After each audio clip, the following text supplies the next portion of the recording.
Rana Basharat Ali Khan applauds Gaza ceasefire agreement as a milestone for peace. Rana Basharat Ali Khan, chairman of the international human rights movement, has expressed profound approval of the recently brokered ceasefire agreement between Israel and Hamas, viewing it as a pivotal step toward lasting peace and the alleviation of human suffering in the Gaza Strip. The ceasefire, set to commence on January 19, 2025, follows 15 months of intense conflict that has resulted in significant loss of life and widespread displacement. The agreement, achieved through the mediation efforts of Qatar, Egypt, and the United States, outlines a phased approach to de-escalation and humanitarian relief. In the initial 6-week phase, Hamas has committed to releasing 33 hostages in exchange for the liberation of Palestinian prisoners by Israel. Concurrently, Israeli forces will begin a strategic withdrawal from Gaza, facilitating the return of displaced Palestinians to their homes. Subsequent phases will focus on comprehensive prisoner exchanges, complete military withdrawal,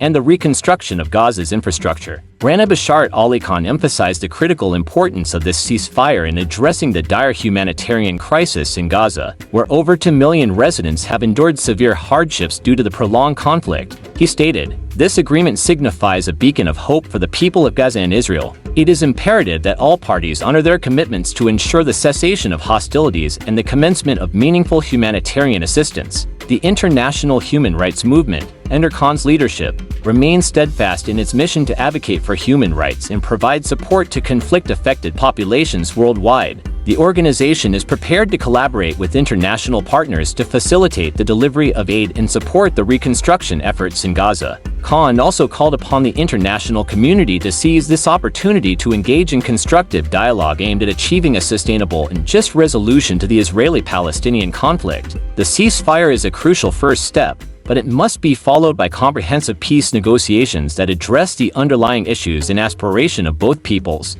he asserted. As the ceasefire implementation date approaches, the international human rights movement urges all involved parties to prioritize the protection of civilian lives, uphold international humanitarian law, and work collaboratively towards a future where peace and human rights are universally upheld. For more information about the international human rights movement and its initiatives, please visit our official channels.